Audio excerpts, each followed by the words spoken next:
Hey everyone, in this lesson we are going to begin setting up our dialogue system. Now, our dialogue system is going to work by having our player approach an NPC. That NPC will have an interactable node which the player can interact with. Upon doing that, a little pop-up will appear at the bottom of the screen and the NPC will begin talking to the player. Now, the NPC's total dialogue will be divided up into a number of lines, okay? So each time the player talks, a line will be written out, then the player can press E and that will then go to the next line, okay? Sort of how in dialogue, you can go next and it will then, say the next thing the NPC wants to say. And then at the end of the dialogue box will close and optionally, the NPC can then give the player an item. So to actually manage the data for the dialogue, we are going to have a custom resource for each piece of dialogue we want an NPC to say. So in my scripts folder here, I am going to go ahead and create a brand new folder called Dialog. We're going to create one called Dialog here. And then inside of Dialog, we are going to create a new script called Dialog. Now, this is going to be a custom resource. So if we open up the script, we can extend from resource, meaning it is going to be an asset we can create here in the file system. And we're going to give it the class name of Dialog. And what I'm going to do is create a new folder here in my root folder called NPC Dialog. And inside this folder, we're going to create a new resource. This resource is going to be of type dialog. And here we can basically call this something such as NPC welcome. Okay, this is going to be essentially the first NPC the player is going to meet, and this is the dialogue they're going to say. Now, if we select this resource, nothing is really here in the inspector. So let's add some properties. First one is going to be an export variable called NPC name of type string. This is going to be the name of the NPC. We then want another export variable for NPC icon.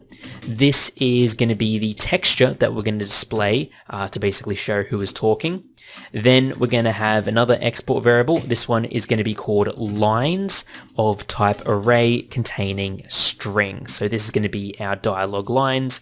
And then we're going to have another two export variables, one for the item to give of type item data, and then an export variable for item to give quantity, okay, of type int, and we'll make that 1 by default. So essentially, we might have an NPC that says, hey, I want you to go shoot these monsters, here are some arrows to help you out, and they can give the player, for example, 10 arrows. So now with the NPC welcome selected, we can go over into our dialog window here and fill in these properties. Now, of course, we can modify this later on, but I'm just going to fill it in now. So for the NPC, let's just say it is going to be a wizard, okay? So if we go to sprites, characters, you'll see we have this wizard right here, which we can drag into the NPC icon. The name, I can set it to be wizard. And then for our lines, I'm going to add an element here. This first one might say, for example, please help. Our local dungeon has been overrun with monsters. And then, for example, the next dialogue, so if the player presses E, it'll go to the next piece of dialogue, which says, we need your help defeating these monsters. And then the final one will say, for example, here, take this sword. I think it can help you out. Okay, and yeah, we can basically design the dialogue however we wish. Now for the item to give, we simply want to go over to our items folder and we'll drag in the sword right here and give the player one of those. So that is essentially how we can set up a dialogue for an NPC. Now, in the next lesson, we are going to be looking at setting up our actual dialogue UI panel, which is going to appear, and then we're going to look at how we can actually then connect that to an NPC and have the dialogue right out on screen. So thanks for watching, and I'll see you all in the next lesson. Welcome back, everyone. In this lesson, we are going to be setting up our Dialog UI panel. This is going to be a screen at the bottom of our screen, which is going to have the NPC icon, the NPC's name, and then the dialogue text. So let's begin. So for this, we're going to go over to our player scene here and go down to where we have the player's HUD. Okay, this is a canvas layer. Essentially, this everything that is a child of this will be rendered to the screen. So what I'm going to do is right click, add a new child node of type panel, and I'm going to call this one our dialog screen. Now, this dialog screen is basically going to be the black background, as we kind of want to dim the background of our game when the dialogue is active. So for this, I'm going to go over to layout, then go anchors preset full rect so it fills the screen. Now, if I go ahead and press play, you'll see that we have this sort of grayish tint on our screen, but we probably want it to be a bit different, and I'll show you why. If I hop over into my overworld and press play, you may notice that around the edges it's kind of blurred, probably a bit hard to pick up on the video. So what we're going to do is we are going to go down with the dialog screen selected to theme overrides, styles, and create a new style box flat. Here we can go set the background color to be black, and the alpha value we can change so it is dimming a little bit like that. Okay, here's what it looks like in our overworld. Great. Now, the next step is going to be adding in the actual box. This is going to be where the text is all displayed. Oh, I'm switching through these windows, sorry about that. So for this, we are going to create another panel. We're going to create a new panel as a child of that, and I'm going to call this one dialog panel. Okay, the dialog screen is going to be the main parent object we're going to toggle on and off, and the panel is going to be that thing at the bottom of the screen. Okay, so first of all, we want to change the size and position. So we want this anchored to the bottom center of our screen. So if we resize, it sticks in the center bottom of the screen. So we'll go layout, we'll go layout mode, change it to anchors, and the anchor preset to be center bottom. Then for the transform, I'm going to set the size here to be about 600 by 200, okay? And then, of course, we can resize it, or we can just set the anchor preset to be bottom center again, and it will resize it, or reposition it, I mean, right there. Can then move it up a little bit. So now what I'm going to do is change the background so it is a different color. So if we go over to theme override, styles, style box flat, create a new one of those, we can then go ahead and select a color for that. So something like this, I reckon. I also want a bit of a outline, so I'm going to duplicate the dialog panel, rename this to BG for background. I'm going to make it a child of dialog panel there. And then what I'm going to do is open up layout again, go down to anchors, or go down to transform, set the size to be around, let's say 590 by about 190, okay? Then I'm going to set the anchors preset to be center. I'm then going to change the theme override style. So I'm going to create a new style box flat, set this color to be something like this. And there we go. So now we have a bit of a background, or not a background, a bit of an outline for our background here. Okay. Next, what we need to do is create 3 elements. The NPC icon, their name, and the dialogue. So as a child of dialog panel, I'm going to create a brand new texture rect, which I'm going to rename to be NPC icon. Now let's give it a placeholder. So if we go down to sprites, characters, I'm just going to drag in the wizard here. We might want to resize that so I can increase in size, but you can see it sort of warps. So to fix this, what I'm going to do is I am going to go over to the inspector and change stretch mode to keep aspect centered. That is going to change it like so. Then I'm going to just make it around the size that I want, something like this, position it here, go to layout, change layout mode to anchors, and anchor preset to be left wide. And then we can stretch it out a little bit here. Yeah, basically just set it up however you wish. So I think that's a good size for the icon there. Now we need the text. So for the NPC name, I'm going to create a brand new label. I'm going to call this one NPC name. I'm going to set the text here to just say NPC name. We can then change the layout to anchors and anchor preset to be top wide so it stretches out vertically like so. Move it over here a little bit, make it a bit bigger, drag it down, and then we can go ahead and change the text so it looks a bit better rather than this default white. So we can go label settings, new label settings, font, let's bump that up to about 28. Give it a color. I'm going to make this, I'm going to make it a nice yellowy color, something like that. And then maybe also give it a bit of a shadow 2. Okay, something like that. Now for the text, I am going to move this up a little bit. I am then going to just duplicate the NPC name, drag it down, size it up a little bit here, rename it to be Dialog. And here we can then say, for example, this is where the NPC will talk. Now you may notice that it resized quite oddly, it stretched out the box. What we want to do is go to where we have auto wrap mode and change that to word. That is then going to make it so the words are automatically wrapped within the container here. Let's then change label settings. So we'll click here, new label settings, bump up the font to maybe 18 or something. We'll go 20 actually, I reckon. We can reduce the line spacing so it's a bit closer together, and then add a little bit of shadow, okay? And there we go. So I think that looks pretty good. We can also then adjust this a little bit, so we just make it however we wish. And there we go. So that right there is our dialog box for our NPC. Now what we need to do is set up our dialog controller. This is going to be a script which will essentially run and control the dialog operation. So if we go up to our player, we are going to create a brand new node, just of type node, nothing special here. And we're going to rename this to be dialog controller. Then inside of our file system, let's go up to our scripts folder, go to dialog, and create a brand new script called dialog controller. We can then attach it to this node right here and begin editing it. So inside of the dialog controller, what we're going to do is first of all, make sure it extends from node, and then we're going to give it a class name of dialog controller. We are then going to create a variable for our current dialog of type dialog. Okay, this is essentially going to be the dialog resource we are currently displaying. Then we need some variables for all of our nodes here that we want to use.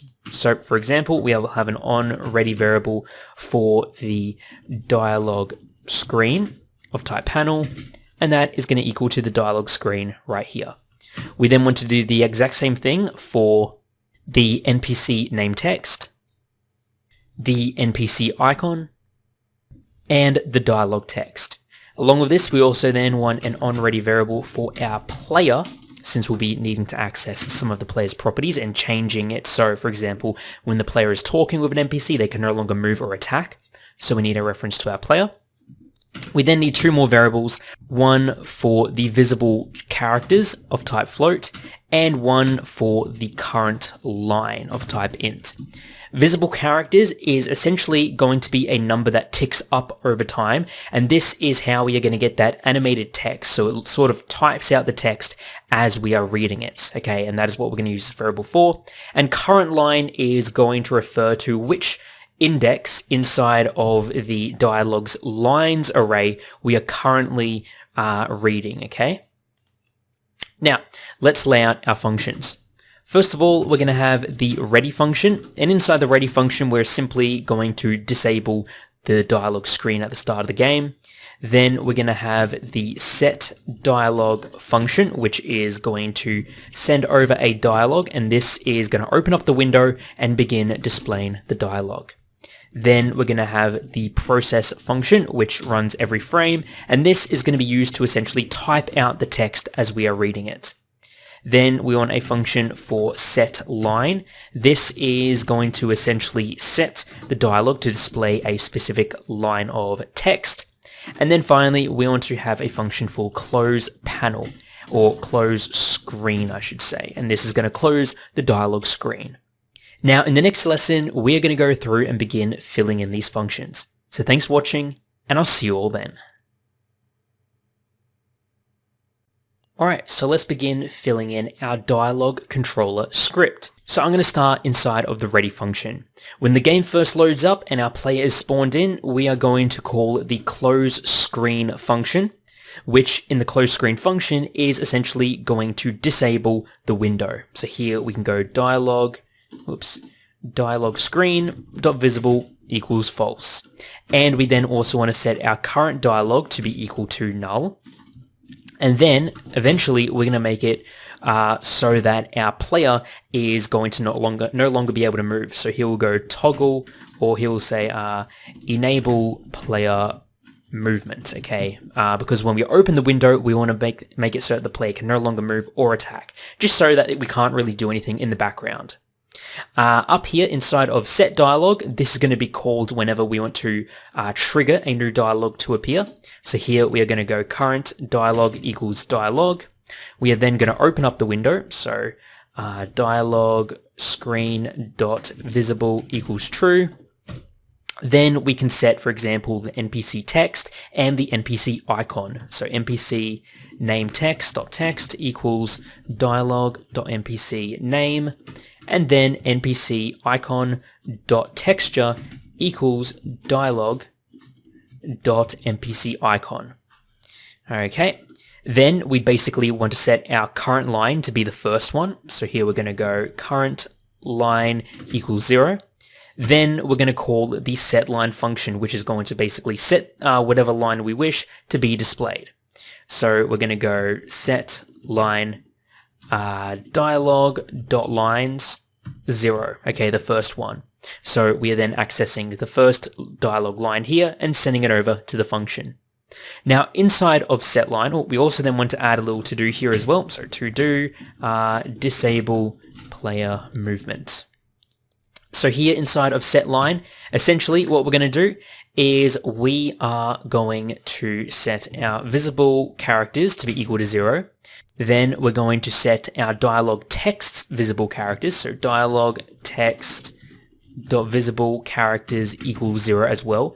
Now this visible characters is a variable on our label node, and this is essentially going to determine how many characters are visible. If it's 0, then basically nothing will be rendered. If it is just 3, only the letters NPC will be rendered.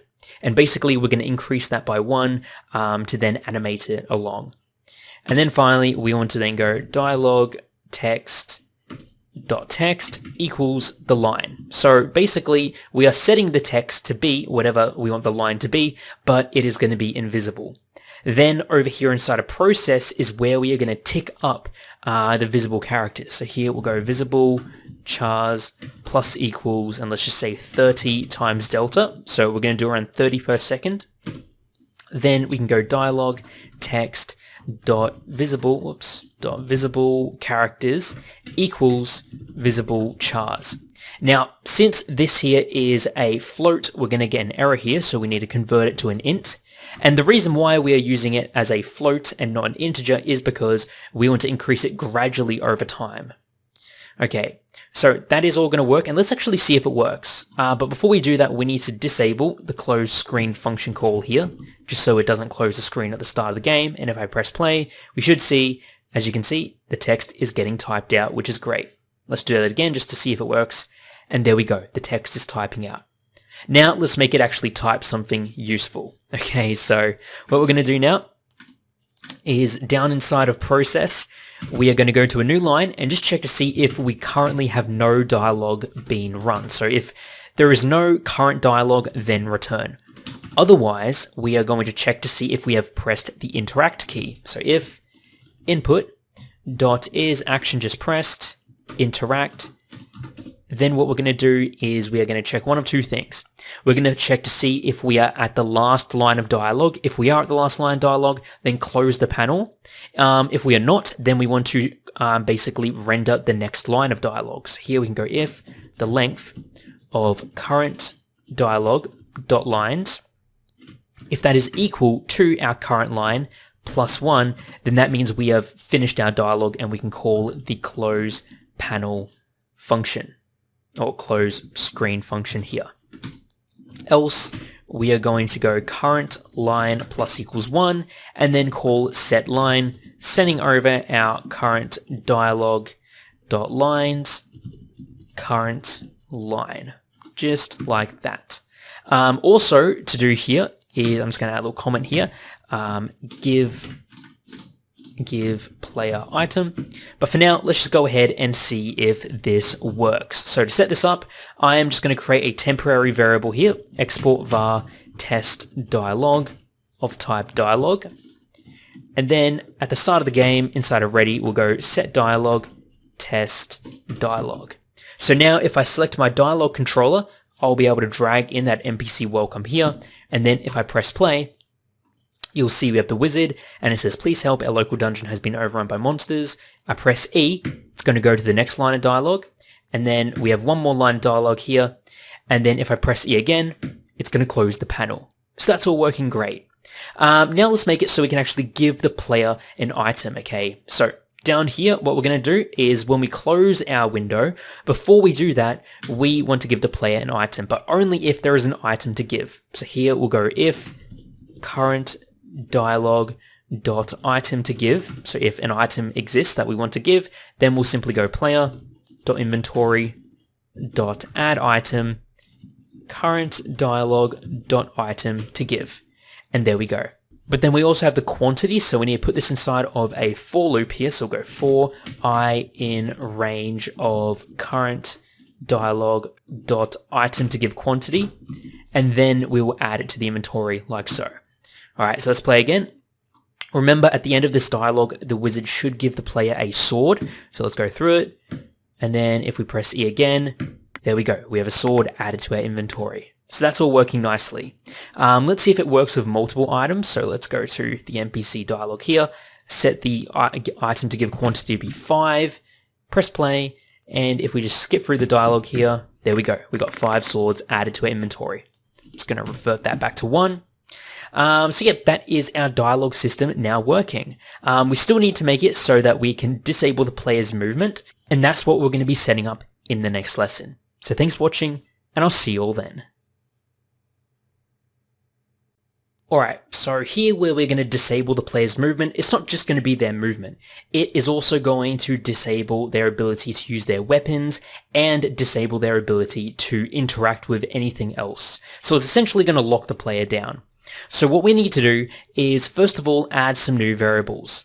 I'm going to go over to the character script here and add in a brand new variable called canMove of type bool. And by default it will be equal to true. CanMove is essentially going to be a flag for whether or not this character can move. So down here inside of physics process, we are going to wrap the move function inside of that canMove boolean condition here. So by default it's set to true, so everything can move, but if we set it to false, this character will no longer be able to move. Just as inside of our character script, we also want to go to our character weapons script and add another variable called canUse, and this is going to be of type bool. By default it's going to be true. And this right here we essentially want to enable or disable whenever we want to, for example, open up the dialog window. And we're going to enable or disable it not here in the character weapons script or even use it here, but rather over inside of player weapons. Now inside of player weapons we are going to go to the top of the process function, and here we're simply going to go if not canUse, then return. So essentially, if we cannot use our weapons, don't use our weapons, okay? Now that we have all that set up, we can go over to our player script, and inside the player script, we are going to create a new function. And this function is going to be called toggle usability. It's going to have a toggle parameter. And here we essentially want to change that canMove and canUse variable based on the toggle. So here we'll go canMove equals toggle, and then we'll go weapons.canUse equals toggle. So that is going to basically make it so that we can enable movement and weapons or disable it entirely. But we also want to go ahead and do the same thing for our interaction controller. Because right now, our interaction controller, we are still going to be able to interact with stuff. And if we talk to an NPC and have their dialogue open up, we don't want to press E and talk to them again, okay? That will just create a never-ending loop. So what we're going to do is at the top, create a new variable. This one is going to be for our interaction controller of type interaction controller right there. Then what we're going to do is down here in toggle usability, we'll go if not interaction controller, then we want to set our interaction controller to be equal to that node right there.